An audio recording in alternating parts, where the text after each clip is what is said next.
and it's an honour to stand here at the invitation of the Society to remember all the people who lost their lives in such horrific circumstances. Following on from what the first speaker said, when they referred to them as heroes, I think it's indisputable that they were heroes.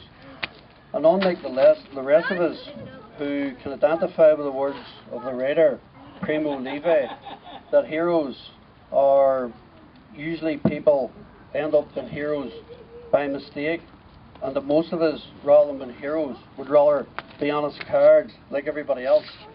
These people were not heroes by mistake. They knew exactly what they were setting out to do, and in the most horrendous manner they achieved the status of hero. And we can only stand back and admire the awful, terrible, all-consuming sacrifice that they made. They were conscious heroes, not heroes by mistake. And I remember on the blanket on the 18th of December 1980, when Bobby Sands visited our prison cell. It was one of the few occasions I got to speak with him, and it was for a matter of minutes, and he told us about the end of the first hunger strike. The screws had let him into our cell by mistake to speak with who they thought was Pat McCune. It was actually Lawrence McCune, and that's how we ended up meeting him that evening. It was for Bobby, it was the beginning of a journey which would ultimately end with his death. And thinking of the screws that night, I'm always reminded of the comments made by Oscar Wilde that a screw is the only job in the world where a person starts at the bottom and then works their way down.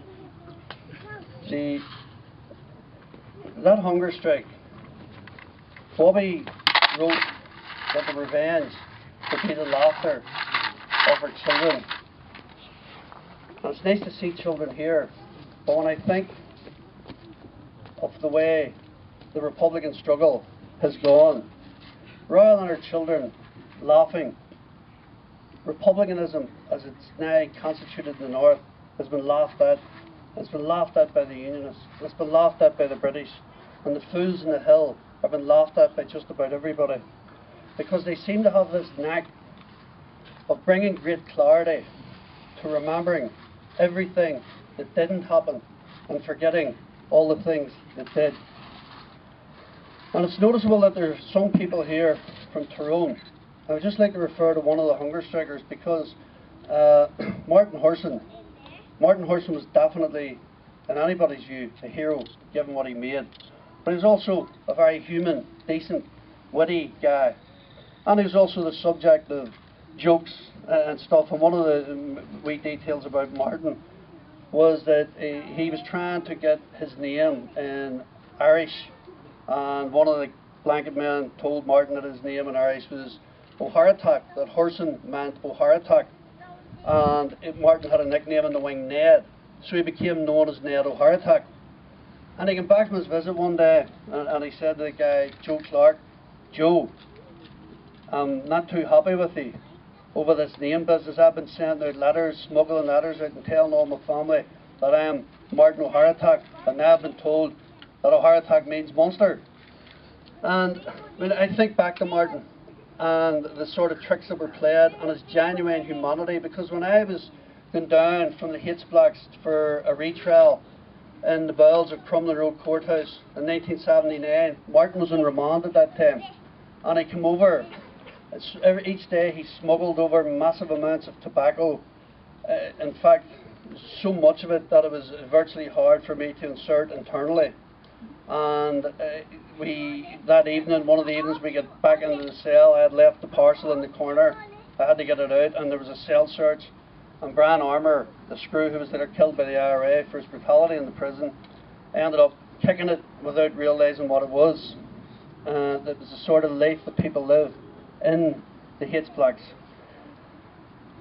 But one of the important things about the hunger strikers is they were denied everything. They were denied pens, and yet without pens, in a sense, they became human pens.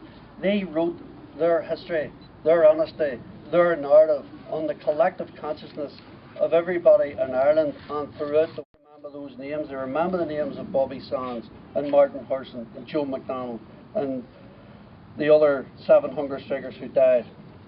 And it's very, very important in the battle for ideas that people continue to try to write and get a version of the truth out and do what the hunger strikers did. When we think of the success of censorship, Bobby Sands is probably one of the most iconic and important figures in the history of European history. How many people have ever heard his voice? Nobody that I know has ever heard a recording of the voice of Bobby Sands. It's been lost forever. Yet Bobby immortalised his own name and the cause that he stood for by the actions in his own blood. He wrote the story of Ireland. And I'd like to finish off on a little poem, not wrote by a hunger striker, wrote by Bobby. I don't even know who wrote it, but it was part of a narration given in Cage 11 Long Cash in 1977 for the IRA volunteer Thomas Tolan, killed by the Workers' Party during one of the feuds that occurred periodically in Belfast. It was, "Bide your time, patience is the true sublime, heroes bottle up your tears, wait for 1 or 1 years, shrink from blow but rage and rhyme, bide your time, bide your time." Thank you.